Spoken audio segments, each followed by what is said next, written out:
बिस्मिल्लाहिर्रहमानिर्रहीम अस्सलाम वालेकुम वरहमतुल्लाहि वबरकातुहू। उम्मीद करती हूँ आप सब खैरियत से होंगे और ईमान की बेहतरीन हालत में होंगे। आप देख रहे हैं मेरा YouTube channel science teaching zone. आज के इस वीडियो लेक्चर में हम डिस्कस करेंगे फर्स्ट ईयर बायोलॉजी की न्यू बुक के according chapter number 3 cells and sub cellular organelles की एक्सरसाइज के शॉर्ट क्वेश्चंस को। हमारे पास सबसे पहला क्वेश्चन है, compare the resolution and magnification of light microscope and electron microscope. हमने माइक्रोस्कोप्स की दो टाइप्स पढ़ी हैं, लाइट माइक्रोस्कोप और इलेक्ट्रॉन माइक्रोस्कोप। हमारे पास क्वेश्चन में ये पूछा जा रहा है कि हमने इन दोनों की रेजोल्यूशन और मैग्नीफिकेशन को बताना है कि इन दोनों की रेजोल्यूशन और मैग्नीफिकेशन कितनी है।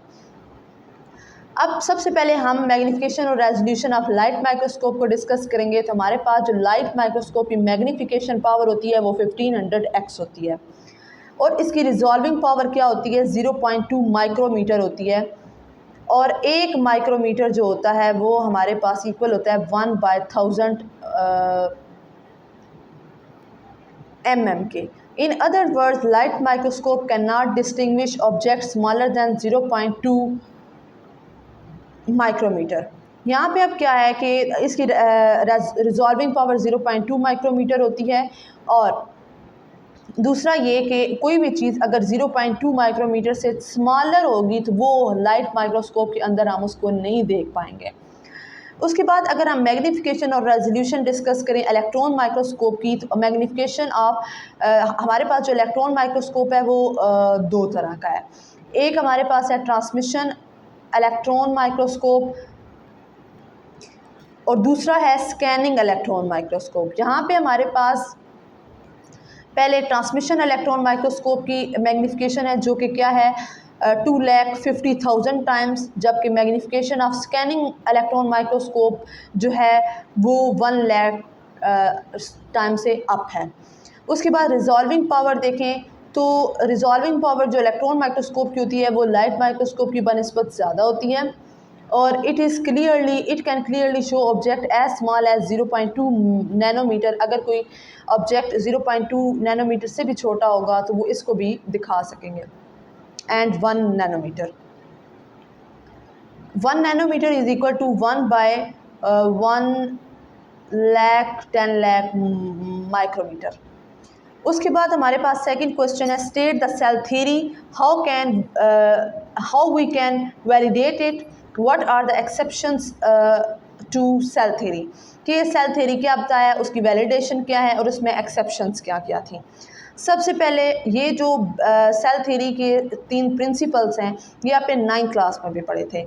सेम एज इट ये दोबारा से यहाँ पे सेल वाला चैप्टर है जिसमें ये दोबारा एज इट इज़ ही बताए गए हैं। सबसे पहला क्या है, all living organisms are composed of 1 और मोर सेल्स के जितने भी जानदार हैं तमाम जानदार एक या एक से ज़्यादा सेल्स पर मुश्तमिल होते हैं। सेकंड है कि cells are the basic unit of structure and function in an organism, के किसी भी जानदार के अंदर काम के लिहाज से या साख्त के लिहाज से सेल उसका बेसिक यूनिट है। थर्ड है sales comes only from the division of pre existing cells, के जो पहले से मौजूद सेल्स होते हैं वही डिवाइड होते हैं तो उनसे ही नए सेल्स क्या होते हैं वजूद में आते हैं। ये थी हमारे पास सेल थ्योरी। उसके बाद हमारे पास वैलिडेशन आ जाती है सेल थ्योरी की।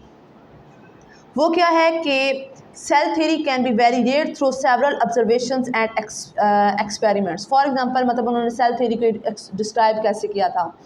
सबसे पहले उन्होंने माइक्रोस्कोप को यूज़ किया था। माइक्रोस्कोप्स कौन सी, लाइट माइक्रोस्कोप और electron microscope. By using light microscope and electron microscopes को यूज़ करके साइंसदानों ने क्या किया, विजुलाइज सेल स्ट्रक्चर, सेल के जितने भी स्ट्रक्चर्स थे वो उन्होंने देखे and find tangible evidence that cells are indeed the structural unit of all living organism. और फिर जब उन्होंने इसके स्ट्रक्चर्स को डिटेल से स्टडी किया तो उन्हें ये बात पता चली कि सेल ही वो हैं जो कि हर लिविंग ऑर्गेनिजम्स के लिए बहुत ज़रूरी हैं और तमाम लिविंग ऑर्गेनिजम्स सेल्स से मिलकर बने हुए होते हैं। उसके अलावा दूसरा उन्होंने कैसे किया, live cell imaging and genetic study. उन्होंने लाइव सेल की इमेजिंग की और जेनेटिक्स को स्टडी किया। Through techniques like live cell imaging and genetic studies scientist can track how cells replicate. उस तरीके से उन्होंने जब उसकी लाइव सेल इमेजिंग देखी तो उन्हें पता चला कि एक सेल अपनी कॉपी कैसे बनाता है और ये उससे नए सेल्स को कैसे बनाता है। These techniques validate the principle that all cell originated from pre-existing cell। तो इस टेक्निक्स के ज़रिए, इन एक्सपेरिमेंट के ज़रिए उन्होंने इस बात को साबित किया कि जितने भी न्यू सेल्स होते हैं वो पहले से मौजूद सेल्स की से ही ओरिजिनेट होते हैं। उसके बाद सेल थ्योरी के अंदर कुछ एक्सेप्शनल केस भी थे। कहते हैं कि while cell theory is widely accepted, मतलब सेल जो थ्योरी पेश की गई थी उसको बहुत ज़्यादा एक्सेप्ट किया गया था, but there are notable exceptions, लेकिन उसमें थोड़ी बहुत एक्सेप्शनल केसेस भी थे जो उसमें उसको ओबे नहीं कर रहे थे। सबसे पहले जो उसमें एक्सेप्शनल केस देखा गया था वो था चैलेंज ऑफ वायरसेस। वायरसेस को जो है उसमें सेल थ्योरी के अंदर इंक्लूड नहीं किया जा रहा था। कैसे कि viruses challenge cell theory, viruses की जो प्रेजेंस है इस ज़मीन पर, उनका मौजूद होना, ये सेल थ्योरी को चैलेंज कर रहा था। कैसे? क्योंकि they are not made of cell, ना तो वायरस सेल से मिलकर बने हुए होते हैं, and can not carry out life processes independently. वो अपने बलबूते पर अपने लाइफ के प्रोसेसेस को कैरी नहीं कर सकते थे। उनको अपनी ज़िंदगी के प्रोसेसेस को चलाने के लिए किसी होस्ट सेल की ज़रूरत होती है। They required a host cell to replicate. अपनी कॉपीज़ को तैयार करने के लिए भी इन्हें होस्ट सेल चाहिए होता है। And are considered by many scientists to be at the border of living and non living entities. के बहुत सारे साइंसदानों ने ये कहा कि ये एक ऐसी मखलूक है जो लिविंग और नॉन लिविंग इंटिटीज़ के बॉर्डर पे पाई जाती है। इसके अलावा वायरसेस के अलावा प्राइगोन्स जो विरॉइड्स हैं, प्राइगोन्स और विरॉइड्स, ये भी प्रॉपर्टीज़ शो कर रहे थे लिविंग ऑर्गेनिज्म की, लेकिन ये सेल्स पर मुश्तमिल नहीं थे। ये किससे मिलकर बने हुए थे? डीएनए, आरएनए और प्रोटीन से। तो ये चैलेंज काज कर रहे थे, ये सेल थ्योरी को नहीं मान रहे थे। सेल थ्योरी में हमने ये बोला था कि तमाम के तमाम जानदार जो होते हैं वो सेल्स पर मुश्तमिल होते हैं, सेल से मिलकर बने हुए होते हैं, जबकि वायरसेस जो थे वो सेल से मिलकर नहीं बने हुए थे। उसके बाद हमारे पास आता है origin of mitochondria and chloroplast, कि जो माइटोकॉन्ड्रिया ऑर्गेनेली है और क्लोरोप्लास्ट ऑर्गेनेली है उसका ओरिजिन भी इनके लिए क्या था? एक्सेप्शनल केस था। किस तरीके से कि यूकैरियोटिक ऑर्गेनेली जो माइटोकॉन्ड्रिया और क्लोरोप्लास्ट है, इनके पास अपना डीएनए था और ये अपनी कॉपीज़ खुद ब खुद अपने बलबूते पर तैयार कर लेती थी सेल्स के न्यूक्लियस में। This just that they may have originated from free living prokaryotic cell, जिससे ये पता चला कि जो ये ऑर्गेनेलीज हैं ये फ्री लिविंग प्रोकैरियोटिक सेल्स से ओरिजिनेट हुई हैं। उसके बाद हमारे पास एक्सरसाइज का जो थर्ड क्वेश्चन है वो ये है कि the table below compares the process of diffusion, facilitated diffusion and active transport. Fill in the blank cells using the word yes और नो। कि हमारे पास ये इस तरीके से टेबल बना हुआ है, ये नो येस आपकी बुक पे नहीं लिखा हुआ, ये सॉल्व है तो इसलिए यहाँ पे आपको नज़र आ रहा है। डिस्क्रिप्शन में क्या है कि इज़ एटीपी रिक्वायर्ड, कि एटीपी रिक्वायर्ड है, सिंपल डिफ्यूजन के लिए नहीं, इनको रिक्वायर्ड नहीं होती। फैसिलिटेटेड डिफ्यूजन के लिए भी एटीपी रिक्वायर्ड नहीं होती। एक्टिव ट्रांसपोर्ट के लिए एक्टिवली इन्होंने किसी भी चीज़ को higher concentration to lower concentration to higher concentration move करवाना होता है, तो उसके लिए इनको एटीपी चाहिए होती है। तो यहाँ पे हम क्या लिखेंगे? यस। उसके बाद सेकंड हमारे पास आता है कि आर कैरियर प्रोटीन इन्वॉल्व, कि कोई इनको हेल्प आउट करने के लिए प्रोटीन इन्वॉल्व होती है। सिंपल डिफ्यूजन में नहीं होती, फैसिलिटेटेड डिफ्यूजन में होती है और एक्टिव ट्रांसपोर्ट में भी होती है। उसके बाद हमारे पास है कि इस direction of transport always from higher to lower concentration, के जो कोई भी अगर मटेरियल ट्रांसपोर्ट हो रहा होता है तो उसकी डायरेक्शन हमेशा हायर से लोअर कंसनट्रेशन ही होती है। सिंपल डिफ्यूजन में यस, फैसिलिटेटेड डिफ्यूजन में ऐसा ही होता है, हायर से लोअर ही में जाता है। लेकिन एक्टिव ट्रांसपोर्ट में ये lower concentration to higher concentration जाता है, इसलिए ये नो आएगा। ये आपके लिए आपके पास एज आ पेपर में शॉर्ट क्वेश्चन के तौर पर तो नहीं आ सकता, लेकिन इसको आपने एमसीक्यूज बेस और अपने कॉन्सेप्ट बिल्ड के लिए लाजमी इसको देखना है। एमसीक्यूज इसमें से पूछा जा सकता है। नेक्स्ट हमारे पास क्वेश्चन नंबर 4 है, categorize the organelles as single membrane bonded, double membrane bonded and lacking any membrane। उसमें अब सिंगल मेम्ब्रेन बॉन्डेड ऑर्गेनेलीज हमारे पास कौन कौन सी हैं? गोल्जी एपरेटस है, लाइसोसोम्स हैं, प्रोक्सियोसोम्स है और वैक्यूल्स हैं। ये तमाम की तमाम सिंगल मेम्ब्रेन बॉन्डेड ऑर्गेनेलीज हैं। जबकि डबल मेम्ब्रेन बॉन्डेड ऑर्गेनेल्स हमारे पास कौन कौन सी हैं सेल के अंदर मौजूद? माइटोकॉन्ड्रिया डबल मेम्ब्रेन है, क्लोरोप्लास्ट डबल है और न्यूक्लियस भी डबल है। अब नॉन मेम्ब्रेनियस कौन कौन सी हैं जिनके ऊपर मेम्ब्रेन होती नहीं है? वो हमारे पास कौन सी ऑर्गेनेल्स हैं? राइबोसोम्स हैं, सेंट्रियोल हैं, साइटोस्केलेटन है और न्यूक्लियस है। बच्चे ये क्वेश्चन भी आपके पास शॉर्ट क्वेश्चन के लिए नहीं आएगा।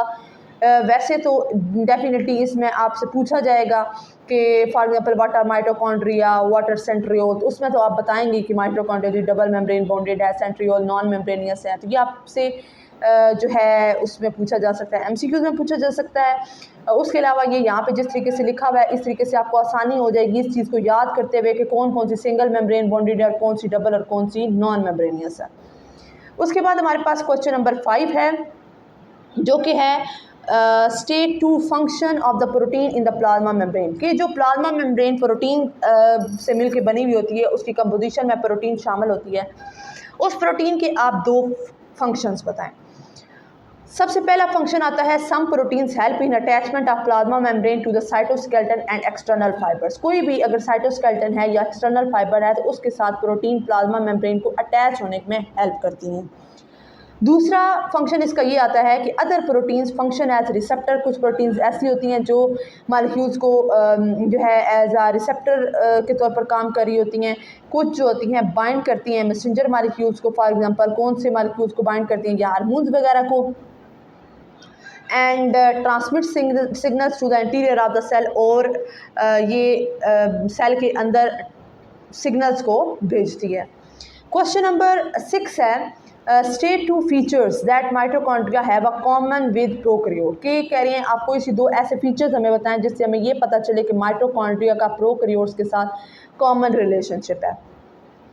उसके लिए हमारे पास सबसे पहला कि जो माइटोकॉन्ड्रिया है उसका सर्कुलर डीएनए होता है। प्रोकैरियोट्स की तरह माइटोकॉन्ड्रिया के पास अपना खुद का सर्कुलर डीएनए मौजूद होता है, और दूसरा इसका जो राइबोसोम होता है वो 70S होता है।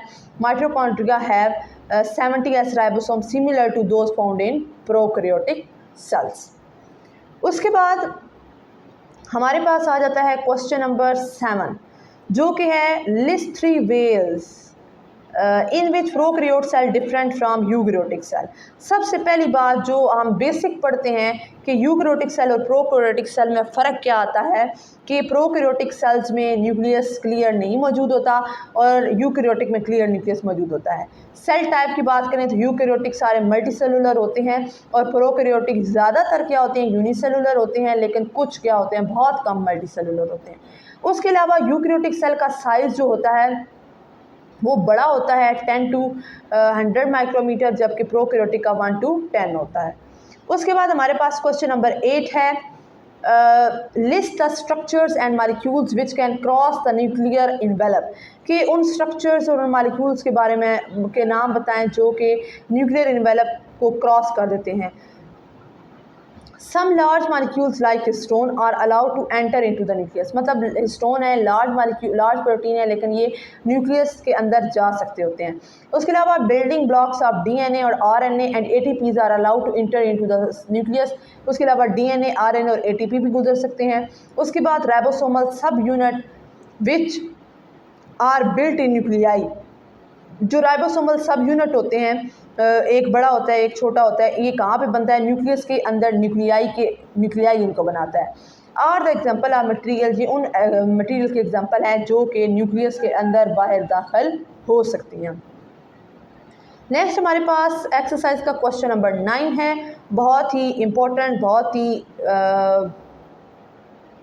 आसान question. Distinguish each of the following pair, कि एक्सोसाइटोसिस और एंडोसाइटोसिस में क्या फ़र्क है, फैगोसाइटोसिस और पिनोसाइटोसिस में क्या फ़र्क है, प्रोक्सियोसोम और ग्लाइसोसोम में क्या फ़र्क है। एक्सोस्केलेटन और एंडोस्केलेटन, एक्सो मतलब एग्जिट और endo mean in. That's mean exocytosis क्या है, it is the process through which bulky material is exported out of the cell, के बल्की मटीरियल को सेल से बाहर भेजा जाता है। In exoskeleton the bulky material is packed inside a membrane के बल्कि मटेरियल को एक मेम्ब्रेन के अंदर पैक किया जाता है, वो पैक होकर क्या बना देता है, वेजिकल बना देता है। ये फिर वेजिकल मूव करता है प्लाज्मा मेम्ब्रेन तक, फ्यूज़ हो जाता है उसके साथ और फिर release it's content into the extra cellular environment, और ये फिर बाहर वाले एनवायरनमेंट में अपना उस वैक्यूल का कंटेंट रिलीज़ कर देते हैं। ये वैसे यहाँ पर थोड़ी डिटेल में लिखा हुआ है, लेकिन आप इसको जस्ट इतना भी कर सकते हैं कि एक्सोसाइटोसिस एक ऐसा अमल है जिसमें बल्कि मटेरियल को सेल के आउटसाइड जो है वो ट्रांसपोर्ट किया जाता है। एंडोसाइटोसिस क्या है? In endocytosis bulky material are moved into the cell. Endo mean in, cell के अंदर भेजा जाता है, प्लाज्मा मेम्ब्रेन को ये क्रॉस करता है। अब कैसे ये अंदर आता है? During endocytosis a portion of plasma membrane invaginate. For example अगर ये आपके पास प्लाज्मा मेम्ब्रेन है तो ये ऐसे अंदर की तरफ क्या होती है, दंसती है। Depression inward, the material from outside is taken inside the invagination. जो मटीरियल अंदर लेके जाना है वो यहाँ पर आता है एंड इट्स एंड सील दस स्मॉल वेजिकल फॉर्म। फिर यहाँ पे एक छोटा सा वेजिकल बन जाता है, ये डीटैच होता है प्लाज्मा मेम्ब्रेन से और अंदर साइटोप्लाज्म के अंदर पहुँच जाता है। उसके बाद हमारे पास इसमें डिफ्रेंशिएट हमने अगली जिस चीज़ में करना था वो है फैगोसाइटोसिस और पिनोसाइटोसिस। फैगोसाइटोसिस का मतलब है कि किसी जो है सेल जो है वो किसी भी सॉलिड मटेरियल को अपनी बॉडी के अपने अंदर लेके जाता है तो वो फैगोसाइटोसिस कहलाता है। पिनो से पानी लाइक मतलब लिक्विड को जब ये अपने अंदर लेके जाएगा तो वो हमारे पास क्या कहलाएगा, पिनोसाइटोसिस। देन हमारे पास इसका थर्ड पोर्शन है प्रोक्सियोसोम और ग्लाइसोसोम में क्या फ़र्क है। प्रोक्सियोसोम और ग्लाइसोसोम आपने ऑर्गेनेलीज पढ़ी हैं। ये क्या है कि प्रोक्सियोसोम सिंगल मेम्ब्रेन बॉन्डेड ऑर्गेनेली और ये किस में मौजूद होती है, तमाम यूकैरियोटिक सेल्स में मौजूद होती है। प्रोक्सियोसोम्स के अंदर बहुत सारी किस्म के एंजाइम्स पाए जाते हैं। इसमें से कुछ एंजाइम ऑक्सीडेटिव होते हैं जो कि ऑक्सीडेशन करवाते हैं, मतलब ये इलेक्ट्रॉन्स को और हाइड्रोजन को रिमूव करवाते हैं। These enzymes primarily function to rid the cell of toxic substance के, सेल के अंदर जो टॉक्सिक सब्सटेंस होता है उससे छुटकारा पाने के लिए ये फंक्शन परफॉर्म कर रहे होते हैं। जबकि कुछ प्रोक्सियोसोम जो होते हैं ऐसे एंजाइम्स पर मुश्तमिल होते हैं जो कैटालेज एंजाइम होते हैं। कैटालेज मीन, कैटा मीन कट करने वाले, मीन ब्रेक डाउन करने वाले हाइड्रोजन पर ऑक्साइड को वाटर और ऑक्सीजन के अंदर। उसके बाद हमारे पास जो नेक्स्ट है वो है ग्लाइसोसोम। ये हमारे पास क्या है, बिल्कुल प्रोक्सियोसोम की तरह की ही ऑर्गेनेली होती है, लेकिन ये सिर्फ और सिर्फ प्लांट सेल के अंदर पाई जाती है। दीज ऑर्गेनेलीज कंटेन एंजाइम, इस ऑर्गेनेली के पास भी एंजाइम ही होते हैं। इसके पास ऐसे एंजाइम होते हैं जो लिपिड्स को कन्वर्ट करती है कार्बोहाइड्रेट्स के अंदर। They are most abundant in the cell of lipid rich seed, मतलब ऐसे सेल के बीजों में मौजूद होती है जिनके अंदर लिपिड बहुत ज़्यादा तादाद में पाया जाता है, जैसे कॉस्टर्ड बीन एंड सोयाबीन। ये यहाँ पे मौजूद लिपिड को कार्बोहाइड्रेट्स में कन्वर्ट करते हैं एंजाइम्स। उसके बाद हमारे पास क्वेश्चन नंबर 10 है, what are the main function of lysosome. Lysosome आपने ऑर्गेनेली पढ़ी है। लाइसोसोम के फंक्शंस क्या हैं? तो लाइसोसोम क्या करता है, they serve as digestive compartment of the cell, मतलब सेल का एक ऐसा ये कंपार्टमेंट, एक ऐसा कमरा होता है जहाँ पे डाइजेशन होती है। In animals they are most numerous in disease fighting cells such as white blood cell. अब ये एनिमल्स के अंदर ये कहाँ पर मौजूद होते हैं ज़्यादा, उन सेल्स के पास जो डिजीज़ के खिलाफ दिफा कर रही होती हैं, उनसे लड़ रही होती हैं, और वो हमारी बॉडी के अंदर कौन से होते हैं, वाइट ब्लड सेल्स। उसके बाद इनका नेक्स्ट फंक्शन ये आता है कि they are also involve in breaking the cellular material that have exceeded their life time और आर नो लॉन्गर यूजफुल। उसके अलावा ये लाइसोसोम के अंदर ऐसे एंजाइम्स होते हैं जो उसको सेल के अंदर जो मटीरियल मौजूद होता है जिनका अब लाइफ टाइम पूरा हो चुका होता है, उनका सेल के अंदर कोई काम नहीं होता, जो उसको तोड़ते हैं। इन दिस रिगार्ड, इस तरह से द लाइसोसोम परफॉर्म ऑटोफैगी। तो ये लाइसोसोम सेल के अंदर ही मौजूद होता है और ये सेल के अंदर मौजूद सेलुलर मटीरियल्स को ही खाता है, तो इस अमल को हम ऑटोफैगी कहते हैं। ऑटोफैगी आपके पास एक अलग किस्म का भी शॉर्ट क्वेश्चन पूछा जा सकता है कि व्हाट इज़ ऑटोफैगी, तो वो आप यहाँ से बताएंगे। They break down cellular waste product. उसके अलावा ये सेल के अंदर जो वेस्ट प्रोडक्ट होता है उसको भी ब्रेक डाउन करता है, फैट्स की ब्रेक डाउन करता है, कार्बोहाइड्रेट्स की ब्रेक डाउन करता है, प्रोटीन की भी करता है, अदर मैक्रो मॉलिक्यूल्स की भी करता है, इनको सिंपल कंपाउंड्स के अंदर ट्रांसफ़र करता है। Which are then transferred back into the cytoplasm. फिर उस तोड़ने के बाद लाइसोसोम इनको तोड़ के दोबारा से साइटोप्लाज्म तक पहुँचा देता है फॉर मेकिंग न्यू मटीरियल, और उस फिर वो न्यू मटीरियल बनाता है। उसके बाद इसका फंक्शन क्या है कि lysosome also function in the elimination of whole cell, कि ये पूरे के पूरे सेल के अंदर जो मौजूद होते हैं, मतलब एक जगह है वहाँ पे पूरे के पूरे सेल को भी अगर हमने ख़त्म करवाना हो तो वो भी लाइसोसोम करवाते हैं। इसके ज़रिए क्या करते हैं, सिलेक्ट करके हम सेल की डेथ करवाते हैं। ये एक ऐसा मैकेनिज़्म है जो कि डेवलपमेंट हो रही होती है जब मल्टी सेलुलर ऑर्गेनिजम्स की तो वो होती है। आपने देखा होगा कि हमारे जो ये फिंगर्स हैं ना, ये एक दूसरे से क्या हैं, अलग हैं। जब डेवलपमेंट हो रही होती है तो ये फिंगर्स एक दूसरे के साथ क्या होती हैं, जुड़ी हुई होती हैं। यहाँ पे सेल्स मौजूद होते हैं। जैसे आपने मुर्गियों वगैरह को देखे होंगे ना, तो उनके पंजों में ऐसे ही होता है। जब हम एनिमल्स की ह्यूमंस की जब डेवलपमेंट हो रही होती है तो यहाँ पे जो सेल्स होते हैं उनको क्या कर दिया जाता है, उनकी सेलेक्टिव सेल डेथ करवाई जाती है और वो पे बॉडी के अंदर लाइसोसोम वगैरह मौजूद होते हैं जो इसको परफॉर्म करवाते हैं। देन हमारे पास क्वेश्चन नंबर 11 आता है कि describe the role of Golgi body in forming lysosome. जो लाइसोसोम है जो हमने यहाँ पे अभी ऊपर डिस्कस किए हैं, ये बनाता कौन है, गोल्जी बॉडी बनाते हैं, गोल्जी अपरेटस बनाते हैं। तो वो कह रहे हैं कि आपने गोल्जी बॉडी का रोल बताना है कि वो कैसे लाइसोसोम्स को बनाते हैं।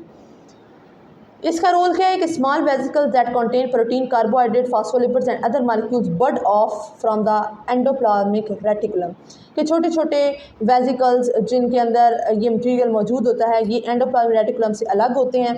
फिर ये वेसिकल्स मूव करते हैं साइटोप्लाज्म में और पहुंच जाते हैं गोल्जी अपरेटस की सिस फेस की तरफ। फिर ये वेसिकल्स क्या करते हैं, गोल्जी अपरेटस के साथ फ्यूज़ हो जाते हैं और अपना जो मालिक्यूल होता है उसको रिलीज़ इसके अंदर कर देते हैं।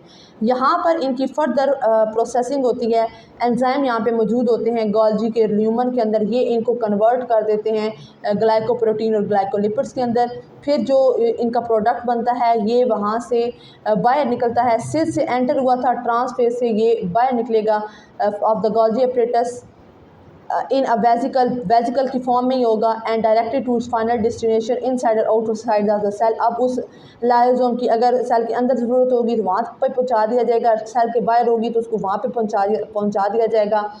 The exported product are known as secretion, जो वहाँ से मटीरियल एक्सपोर्ट किया जाता है उसको हम सिक्रीशन कहते हैं। Other products are return to the endoplasmic reticulum और में undergo maturation to become lysosome, और जो बाकी प्रोडक्ट्स होते हैं वो एंडोप्लाज्मिक रेटिकुलम की तरफ वापस चले जाते हैं या वो ज़्यादा मैच्योर होकर क्या बना देते हैं, लाइसोसोम्स बना देते हैं। नेक्स्ट हमारे पास क्वेश्चन आता है what are histones, where are these found in eukaryotic cells. Histones क्या हैं, हिस्टोन इज़ अ प्रोटीन। क्या है कि न्यूक्लियस जो यूकैरियोटिक सेल्स का न्यूक्लियस होता है उसके अंदर स्ट्रिंग लाइक फाइबर, मतलब बिल्कुल धागा नुमा साख्तें मौजूद होती हैं जिन्हें हम क्रोमैटिन कहते हैं। क्रोमैटिन किस पर मुश्तमिल होता है, डीएनए और प्रोटीन पर। और जो क्रोमैटिन का स्ट्रक्चर है वो हमें ये बताता है कि it is made of series of Beed like structures called nucleosome. ये हमारे पास क्रोमैटिन किससे मिलकर बना हुआ होता है, बीड लाइक स्ट्रक्चर्स जिनको हम न्यूक्लियोसोम्स कहते हैं। न्यूक्लियोसोम्स के अंदर डीएनए स्ट्रैंड को स्मॉल प्रोटीन के ग्रुप ने रैप किया हुआ होता है, घेरा हुआ होता है, उन प्रोटीन्स को क्या कहते हैं, हिस्टोन कहते हैं। नेक्स्ट हमारे पास क्वेश्चन नंबर 13 है what do you mean by stem cell, what are the main uses of stem cell. Stem cell किसे कहते हैं जी, स्टेम सेल जो है ऐसा यूनिक सेल होता है with the remarkable ability to develop into many different cell types in the body, कि body के अंदर ये डिफरेंट किस्म के सेल्स के अंदर डिवेल्प हो सकता है। जब स्टेम सेल डिवाइड होता है तो हर उसका न्यू सेल जो होता है उसके पास ये पोटेंशियल होता है कि वो या तो स्टेम सेल के तौर पर ही रहे या उससे कोई ख़ास सेल बना दे। जैसे मसल सेल बन सकते हैं, रेड ब्लड सेल में वो कन्वर्ट हो सकता है या ब्रेन सेल में कन्वर्ट हो सकता है। ये तो हो गया हमारे पास स्टेम सेल होते क्या हैं। अब स्टेम सेल के यूजेस क्या हैं। स्टेम सेल को हम इस्तेमाल करते हैं रीजनरेटिव मेडिसिन के तौर पर, मतलब स्टेम सेल के पास ये पोटेंशियल होता है कि वो डैमेज टिशू या आर्गन को रिपेयर भी कर सकते हैं और रिप्लेस भी कर सकते हैं। इसलिए they are used for treating conditions like spinal cord injury, type 1 diabetes, Parkinson disease and heart disease. इन तमाम बीमारियों को ट्रीट करने के लिए भी हम स्टेम सेल को इस्तेमाल करते हैं। उसके अलावा जब ड्रग्स नए नए बन रहे होते हैं तो उनके टेस्ट करने के लिए और उनको बनाने के लिए हम स्टेम सेल को इस्तेमाल करते हैं। By differentiating stem cells into specific cell type, researcher can create model of human disease, मतलब स्टेम सेल को ये खुद अपनी मर्ज़ी से स्पेसिफिक सेल में ढाल कर उनसे ह्यूमन डिजीज़ के मॉडल्स बनाते हैं और फिर उनको अलाउ करते हैं more accurate testing for drug affect and reducing the reliance on animal model, मतलब वो उनके ज़रिए क्या कर लेते हैं, उन पर टेस्टिंग कर लेते हैं और टेस्ट करके देख लेते हैं कि हमारे लिए ये ड्रग किस तरीके से बेनिफिशियल है। अगर वो इंसानों पे कहें तो अगर कोई ऐसा ड्रग है जो हार्मफुल है तो उसके लिए क्या होगा कि एक जान जो होगी वो चली जाएगी। तो इसलिए वो क्या करते हैं, स्टेम सेल को डिफ्रेंशिएट करके स्पेसिफिक सेल में उसको टेस्ट करते हैं। उसके अलावा पर्सनलाइज मेडिसिन में भी इसको इस्तेमाल किया जाता है। मतलब stem cell can be drive from a patient's own cell, मतलब जो मरीज़ है ना जिसके लिए दवाई बनानी है उसी के स्टेम सेल को लिया जाएगा, reducing the risk of immune rejection, ताकि जब उसी के ही से बनाया जाएगा ना तो उसकी बॉडी उसको एक्सेप्ट भी कर लेगी। This personalize approach can lead to more effective and safer therapy, तो उस ज़रिए से जब हम उस इंसान का इलाज करेंगे तो वो ज़्यादा क्या होगा, सेफर होगा। नेक्स्ट हमारे पास क्वेश्चन नंबर 14 और क्वेश्चन नंबर 5 जो है ये आपके पास लेबल डायग्राम है, आपकी बुक पे डायग्राम्स बनी हुई होंगी। आप ऑर्गेनेलिज को देखकर उनके अंदर सारे स्ट्रक्चर्स को देखकर जो है वो आप इसको लेबल कर लीजिएगा। उसके बाद जो क्वेश्चन नंबर 2 है ना, क्वेश्चन नंबर 2 के 15 उसके दो पार्ट्स हैं। एक आप लेबल करने हैं इसको, ये सेल का स्ट्रक्चर बना हुआ है, यहाँ पे सारे पार्ट्स ऑर्गेनेलिज के नाम लिखने हैं। और दूसरा यहाँ पे क्वेश्चन ये है कि what evidence can be seen in the diagram that suggest that the cell is metabolically active and involve in secretion of enzyme, के जो डायग्राम है इसमें हमें कैसे पता चल रहा है कि जो सेल होता है वो मेटाबॉलिज्म करवा रहा होता है और उसके अंदर एंजाइम्स की सिक्रीशन भी इन्वॉल्व होती है। इसमें हमारे पास जो सेल होता है उसके अंदर बहुत सारा माइटोकॉन्ड्रिया मौजूद होते हैं और उसकी रफ रेटिकुलम डेवलप हुई भी होती है और गोल्गी अपरेटस भी मौजूद होते हैं। अब माइटोकॉन्ड्रिया से कैसे पता चल रहा है कि माइटोकॉन्ड्रिया जैसे पता है power house of the cell है, ये एटीपी को प्रोड्यूस करता है, हमें एनर्जी प्रोवाइड करता है। तो बहुत ज़्यादा तादाद में माइटोकॉन्ड्रिया जो मौजूद होते हैं वो हमें ये बताते हैं कि यहाँ पे बहुत ज़्यादा मेटाबॉलिक एक्टिविटी होती है। उसके अलावा रफ एंडोप्लाज्मिक रेटिकुलम की बात करें तो रफ एंडोप्लाज्मिक रेटिकुलम हमने देखा है कि ये राइबोसोम्स बनाते हैं, राइबोसोम्स के इनके ऊपर अटैच होते हैं और ये क्या करते हैं, प्रोटीन बनाते हैं, स्पेशली एंजाइम बनाते हैं। तो यहाँ पर रफ एंडोप्लाज्मिक रेटिकुलम होने का भी मतलब ये है कि यहाँ पे भी ये मेटाबॉलिकली एक्टिव होते हैं और ये प्रोटीन वगैरह बना रहे होते हैं। उसके अलावा गोल्गी अपरेटस हैं, तो गोल्गी अपरेटस भी मौजूद होता है सेल के अंदर। तो ये क्या करता है, मॉडिफाई करता है, पैकेज करता है और प्रोटीन को बनाता है और फिर उसकी सिक्रीशन करवाता है। यहाँ पे गोल्गी अपरेटस भी जो मौजूद है ये भी हमें बता रहा है कि सेल जो है बहुत ज़्यादा सिक्रीशन एक्टिविटी में इन्वॉल्व होता है। ये था हमारा आज का टॉपिक। वीडियो काफ़ी लेंथी हो गई है लेकिन हमने चैप्टर नंबर 3 के तमाम एक्सरसाइज के शॉर्ट क्वेश्चंस मैंने तमाम की डिटेल आपके साथ शेयर की है। उम्मीद करती हूँ आपको लेक्चर पसंद आया होगा। अगर आपको लेक्चर पसंद आया तो वीडियो को लाइक लाजमी कर दीजिएगा और अगर आप मेरे चैनल पर न्यू हैं और विदाउट सब्सक्राइब किए मेरी वीडियो को देख रहे हैं तो काइंडली सपोर्ट करने के लिए मेरी वीडियो को लाजमी सब्सक्राइब कर दें, चैनल को लाइक भी कर दें और ऐसे ही सपोर्ट करते रहिएगा। मिलते हैं इंशाल्लाह ताला नेक्स्ट लेक्चर में, तब तक के लिए रखिएगा अपना बहुत सारा ख्याल, मुझे रखिएगा अपनी दुआ में याद, मुझे दें इजाज़त, अल्लाह हाफ़िज़।